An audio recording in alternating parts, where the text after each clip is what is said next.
L'augmentation du coût de la vie, l'inflation galopante, eh bien, ça a des conséquences très concrètes dans la vie de beaucoup de Français. Et on va voir deux exemples extrêmement parlants. Vous avez maintenant de plus en plus de Français qui sont obligés d'avoir deux jobs juste pour pouvoir survivre. Alors je sais bien que quand on écoute Emmanuel Macron, quand on écoute Bruno Le Maire, tout va bien, l'inflation c'est terminé. Seulement dans la réalité, eh bien, beaucoup de Français vivent de plus en plus mal et deviennent de plus en plus précaires. Bonjour et bienvenue dans cette nouvelle vidéo de DME en direct. Comme toujours, si vous n'êtes pas abonné, je vous suggère de le faire et de cliquer sur la cloche pour être prévenu lorsque je sors une nouvelle vidéo. Oui, dans la vie de tous les jours, l'inflation ne s'est pas arrêtée, quoi qu'on en dise. Elle continue, elle a même repris plus que prévu en janvier aux États-Unis. On n'a pas encore les chiffres en France, on n'a pas encore les chiffres en Europe, mais aux États-Unis, elle a même été plus grave que prévu en janvier. Donc on n'en a pas fini avec l'inflation. Et vous allez voir que même si Bruno Le Maire nous dit que tout va bien, mais il nous dit que tout va bien depuis 2 ans, cet homme-là, finalement. Moi, je me souviens même qu'avant les élections de notre cher président, Bruno Le Maire nous indiquait qu'on était au début des 30 glorieuses. Et depuis qu'il y a l'inflation qui démarre, il nous dit d'abord que non, c'est pas vrai. Quand moi j'annonçais, non, c'était pas vrai, nous disait-il. Et puis depuis, tous les 3 mois, il nous dit que ça va mieux. Bon, le résultat, on va le voir, parce que le résultat, il est concret dans la vie de certaines personnes. Excusez-moi, il est concret dans la vie de certaines personnes. Et je dois dire que c'est ça qui m'énerve le plus. C'est de voir à quel point on souffre, à quel point le peuple souffre, et à quel point l'élite est totalement déconnectée. Allons voir les exemples très concrets que j'ai là. L'augmentation du coût de la vie, l'inflation galopante, ces termes ne sont plus simplement des concepts économiques abstraits, mais des réalités criantes pour de nombreux ménages français. Dans une société où les revenus peinent à suivre le rythme des prix, certains font face à un dilemme de plus en plus commun, cumuler plusieurs emplois pour maintenir un niveau de vie décent. C'est le cas d'individus comme Hélène et Kourou, dont les histoires illustrent les défis et les sacrifices que cela implique. Vous verrez dans la description, si vous voulez, là je vais vous expliquer grosso modo leur vie. Si vous voulez plus de détails, dans la description, il y a un lien vers le journal dans lequel on les interviewait. Enfin, vous allez voir, voilà, pour beaucoup de gens, la vie devient impossible. Et elle devient impossible parce qu'il y a une forte inflation. Grâce à qui? Grâce à l'État et la BCE. J'en ai déjà parlé dans des dizaines de vidéos, donc je ne vais pas recommencer, mais cette inflation, je l'avais prédite. Les économistes sérieux, l'avaient prédite. Si vous regardez mes vidéos à moi, Olivier Delamarche, Marc Toiti, Charles Gave, Philippe Erlin et Philippe... excusez-moi, son nom m'échappe alors que je n'interviewe que lui. Je m'entends super bien avec lui. Philippe Béchade. On avait tous dit ce qui allait se passer. Tous. Cette inflation, elle était évitable et il était évident qu'elle allait arriver. Et ça a des... Et ça, vous prenez l'inflation et vous prenez en plus un État qui vous prend 50% de la richesse que vous produisez, 50% de la richesse que vous produisez est piquée par l'État, les gens ne s'en sortent plus. Et c'est évident, si on vous prend 50% de votre richesse, c'est normal que vous ayez 2 jobs, puisqu'il faut compenser ce que prend l'État. Hélène, donc on va prendre le cas d'Hélène, une auxiliaire de vie scolaire dans les Hauts-de-France, incarne ce combat quotidien pour la survie financière. Son travail auprès des élèves en situation de handicap est non seulement exigeant sur le plan émotionnel, mais aussi insuffisant pour subvenir à ses besoins et à ceux de sa fille adolescente. Donc cette dame a une fille et elle fait un boulot. Moi en plus, vous savez que vous savez peut-être pas, mais j'ai un de mes enfants qui est handicapé. Et il avait une auxiliaire de vie scolaire au début quand il était dans une école classique. c'était essentiel. Je veux dire, sans cette femme, on ne pouvait pas s'en sortir. Ce qu'on peut demander, je ne demande pas à ce qu'elle soit plus payée. Ce n'est pas du tout mon objectif. Elle est payée ce qu'elle vaut, a priori, sur le marché du travail. Je pense, je ne sais pas, je ne réalise pas. Mais ce qu'on peut au moins demander, c'est qu'elle puisse vivre avec ce qu'elle est payée. C'est qu'elle n'ait pas besoin de faire un deuxième job pour vivre. Qu'elle puisse vivre avec ce qu'elle est payée. C'est quand même pas de la folie. J'ai un métier, je l'occupe, je suis payé, peut-être pas très bien parce que tout le monde n'a pas une valeur ajoutée au point d'être millionnaire, donc peut-être bien, pas très bien, mais je peux vivre. J'ai un reste à charge, je paye mon loyer, je paye ma vie quotidienne, et puis à la fin, j'ai de quoi faire un cinéma, de faire un resto, de faire un truc sympa avec ma fille. Vous voyez, c'est pas de la grande folie, quoi.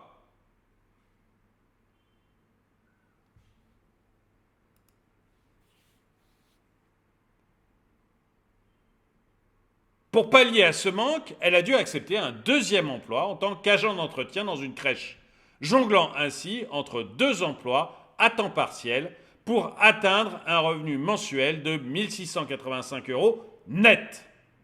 Malgré cette double activité, les fins de mois restent serrées et les luxes comme les vacances demeurent hors de portée. Les vacances deviennent un luxe. Les vacances deviennent un luxe. Enfin, même chose, vous voyez, je ne pense pas qu'il faille que tout le monde, excusez-moi, j'ai la gorge un peu sèche. Je ne demande pas à ce que tout le monde parte en vacances, forcément, 5 semaines, etc. Enfin, vous voyez, mais on peut quand même avoir des vacances. Enfin, il y a un moment où l'inflation qui a été provoquée par nos maîtres, il y a un moment où le fait que l'État nous prenne autant d'argent sur notre force de travail, ça devient un réel problème. Kourou. Passons à Kourou. Alors, Kourou, c'est un médiateur jeunesse à Lille. Il partage un parcours similaire marqué par la lutte contre l'insécurité financière. Son emploi principal, bien que noble dans sa mission, ne suffit pas à financer son rêve entrepreneurial. Alors, je ne sais pas exactement ce que fait un médiateur jeunesse à Lille. Je ne sais pas. Mais si l'emploi existe, c'est qu'il a une utilité. Ou alors c'est un bullshit job, mais bon, peu importe. Il y a une ville, a priori, ou une assoce qui est prête à payer des gens pour faire médiateur jeunesse. Et bien, le moins qu'on puisse demander, c'est qu'ils vivent de ça. Voilà. Pour concrétiser son projet de créer une entreprise de transport de colis, il est contraint d'ajouter une autre corde à son arc en tant que livreur de repas pour une plateforme. Travaillant jusqu'à 12 heures par jour, 7 jours par semaine, il ressent la pression constante de la précarité financière. Comment vous pouvez bosser 12 heures par jour, 7 jours par semaine et être encore en précarité financière? D'autant plus que des changements dans le secteur l'ont impacté négativement, réduisant ses revenus mensuels. Comment vous pouvez... Autant moi, les gens qui ne bossent pas, qui vivent des minima sociaux, ça m'agace. Voilà. Sauf évidemment s'il y a un problème, vous voyez, s'il n'y a pas le choix, s'il y a un vrai handicap, un vrai problème qui fait que ce n'est pas possible autrement. Ok. Sinon, ça m'agace. Mais voir des gens qui bossent 12 heures par jour, 7 jours par semaine, qui n'arrivent pas à boucler leur mois, on est dans un monde de fous. On est dans un monde de fous. Je ne sais pas ce que vous en pensez, moi je trouve ça complètement dingue.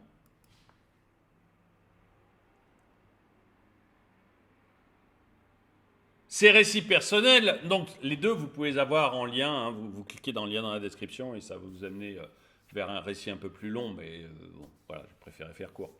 Ces récits personnels ne sont que des exemples parmi tant d'autres d'une réalité socio-économique de plus en plus répandue en France. L'inflation a atteint un pic de 4,9% en 2023 et encore, on s'est tous bien rendu compte que le calcul de l'inflation par l'INSEE qui donne 4,9 n'est pas le ressenti réel de la vraie vie, parce qu'encore une fois, votre ordinateur, mettons, ou votre télé a augmenté en prix, elle a pris, je sais pas, Ça coûte 10%, 20%, 30% plus cher. Mais il y a beaucoup plus de technologie dedans, donc du coup, l'INSEE considère que le prix n'a pas augmenté. Même chose dans l'inflation, ils prennent en compte justement le prix d'un ordinateur. Vous achetez pas un ordinateur tous les ans, sauf si vous avez vraiment de l'argent à jeter par la fenêtre. Sinon, vous n'achetez pas un ordinateur tous les ans. Donc, ils prennent en compte des choses qui n'ont pas à être prises en compte, à mon avis, qui n'ont pas à être prises en compte. Donc voilà, à mon avis, l'un des gros problèmes du calcul de l'inflation par l'INSEE, ce qui fait que vous, votre ressenti, c'est, ou les deux personnes qu'on vient de citer, c'est les courses que vous faites dans les supermarchés, c'est-à-dire que là, vous vous êtes tapé du 10%, 12% d'inflation, c'est 2 fois plus que ce que calcule l'INSEE. C'est pas que l'INSEE soit malhonnête, c'est que tout simplement, ça reflète pas du tout notre vie, quoi. Donc le pic a atteint 4,9 en 2023 et ça dépasse largement l'augmentation des salaires, laissant de nombreux travailleurs dans une situation de fragilité financière croissante. Selon une étude de Randstad, 15% des sondés français ont déclaré avoir pris ou cherché un deuxième emploi pour faire face à cette hausse des prix.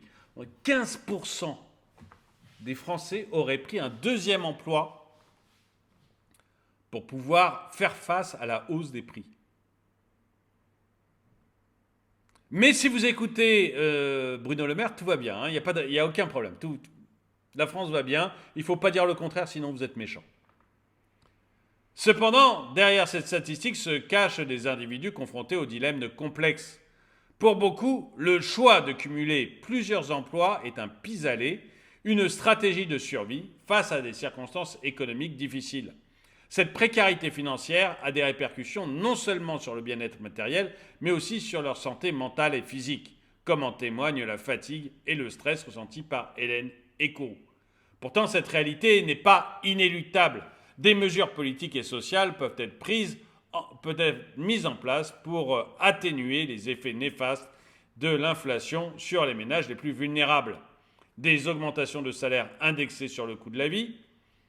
C'est très compliqué, mais on peut l'imaginer. C'est très très compliqué parce que ça fait un deuxième tour d'inflation, donc je ne veux pas trop délayer là-dessus, mais le risque des augmentations de salaire indexées sur le coût de la vie, c'est de créer ce qu'on appelle un deuxième tour d'inflation, c'est-à-dire une spirale inflationniste. J'en ai déjà parlé 2-3 fois, mais vous êtes dans une entreprise. Vos prix augmentent. Du coup, vous êtes obligé d'augmenter les salaires de vos salariés. Les salaires augmentent. Mais vous êtes chef d'entreprise, les salaires ont augmenté. Du coup, pour compenser, vous devez augmenter vos prix. Oui, mais les prix ont augmenté. Ah, mais dans ce cas, il faut augmenter les salaires. Oui, mais les salaires ont augmenté. Ah, bah dans ce cas, il faut augmenter les prix. Et en fait, vous arrivez sur ce qu'on appelle une spirale. Alors, ce que j'ai décrit sur une entreprise, il faut imaginer que l'ensemble des entreprises ne sont qu'une entreprise, mais c'est l'idée. Et ça crée ce qu'on appelle une spirale inflationniste. C'est-à-dire que l'inflation augmente. Et le problème, c'est qu'à partir de ce moment-là, plus personne n'en a le contrôle. Parce que ce ne sont plus les taux d'intérêt, c'est plus les choses comme ça qui font l'inflation, plus personne n'a le contrôle. Et donc, c'est la terreur des banquiers centraux. C'est pour ça que indexer les salaires sur les prix, c'est quelque chose que quasiment tous les pays ont abandonné. Parce que ça crée des catastrophes derrière. Et donc, il faut éviter ce genre de choses. Des politiques de logement abordables, mais ça Emmanuel, Bruno, quoique je sais que Bruno Le Maire, il n'est pas tellement pour le DPE, mais bon, il avait dit à un moment qu'il voulait supprimer le DPE, mais il s'était fait engueuler dans l'après-midi par Emmanuel Macron, et le lendemain, il avait changé d'avis. Mais je sais qu'il n'aime pas beaucoup le DPE. Pourquoi ? Quand vous avez de l'immobilier et que vous sortez du marché de l'immobilier, 10, 20%, ça ira jusqu'à 30% du nombre de logements. C'est-à-dire que là, on est à 10% du nombre de logements qui a été viré du marché de l'immobilier. On va passer à 20 et 30 après. Et même avec les réformes actuelles, ça ne sera pas suffisant. C'est-à-dire qu'on va transformer le DPE, j'ai fait une vidéo là-dessus, on va essayer de bidouiller le DPE parce que le gouvernement commence à s'apercevoir que c'est une catastrophe. Mais merci gouvernement, il fait regarder mes premières vidéos, parce que voilà, dès que vous avez annoncé la loi, j'ai dit ce qui allait se passer, et évidemment, ça se passe comme ça, et parce que c'est évident pour un économiste. Visiblement pas pour un Mozart de la finance, mais pour toutes les autres personnes économistes, c'est évident. Donc, quand vous retirez 10% du nombre de logements du marché de la location, qu'est-ce qui se passe? Eh bien, il manque 10% de logements. Qu'est-ce qui se passe alors? Eh bien, ceux qui peuvent trouver un logement vont être obligés de payer plus cher. Parce que, imaginez-vous, vous êtes propriétaire, vous mettez un logement en location et vous avez 200 demandes. Et bien dans ce cas, vous pouvez mettre le prix que vous souhaitez, le prix que vous voulez. Il n'y a aucun problème. Et du coup, les prix vont fatalement augmenter. Et les plus pauvres, eux, ne vont plus trouver de logement. Et c'est le problème, c'est pour ça qu'actuellement, il y a énormément de gens qui dorment dans la rue. De plus en plus, il y a un véritable problème parce que tout simplement, on a retiré 10% des logements avec cette ânerie de DPE. Alors, je ne parle pas après des autres âneries qui ont été faites aussi, comme le zéro artificialisation des sols, où tous les promoteurs immobiliers, tous ceux qui fabriquent des maisons disent c'est une catastrophe ce truc-là.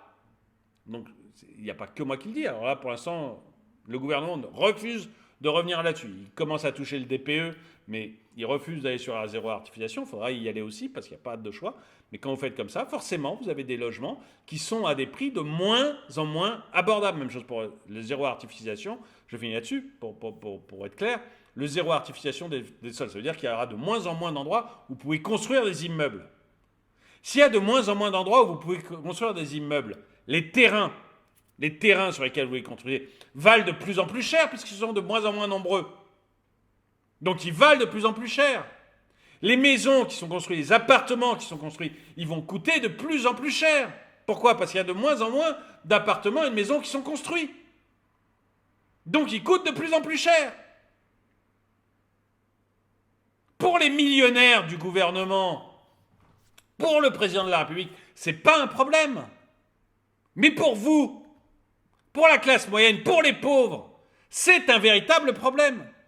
Et fatalement, on va leur prendre de plus en plus d'argent, enfin ils vont devoir dépenser de plus en plus d'argent pour se loger. Donc effectivement, des politiques de logement abordable, très simples, très simples. On raye le zéro artificialisation des sols, on raye le DPE, on rend tous les terrains constructibles.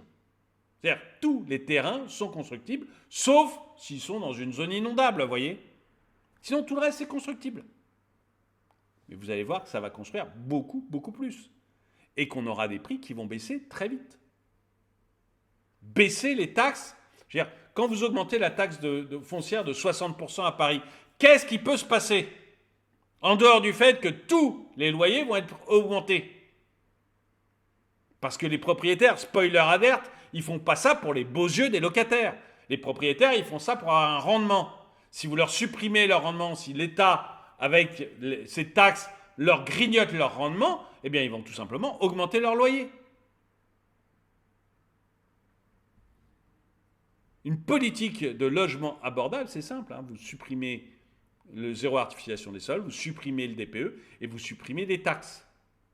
Et vous allez voir que vous allez trouver des gens pour investir dans la pierre et pour avoir des locataires, si c'est rentable. À partir du moment où c'est pas rentable et où c'est une usine à gage juridique en plus, les gens se barrent.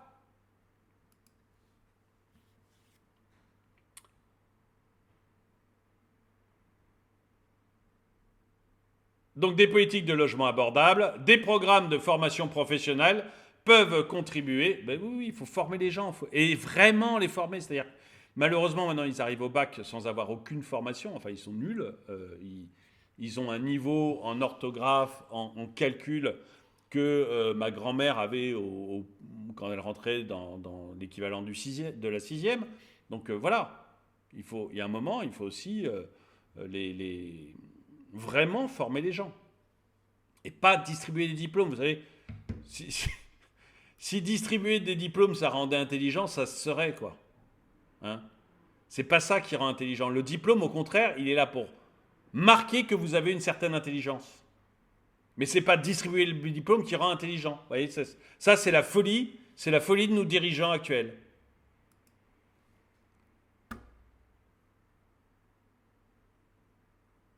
Donc tout ça, ça pourrait contribuer à renforcer la résilience économique des individus et à réduire la nécessité de cumuler plusieurs endroits pour joindre les deux bouts. En fin de compte, Le défi de l'inflation et de la précarité financière exige une réponse collective et coordonnée.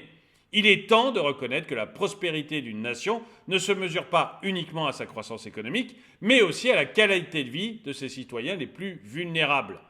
En investissant ainsi dans le bien-être de tous, nous construisons une société plus résiliente et plus équitable, où personne n'est contraint de sacrifier sa santé et son bonheur sur l'autel de la survie financière. Et j'aimerais bien savoir ce que vous en pensez.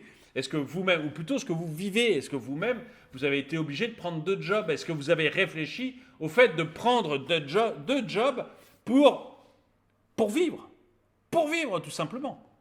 Est-ce que vous avez ressenti dans votre vie de tous les jours que ça s'est dégradé très fortement?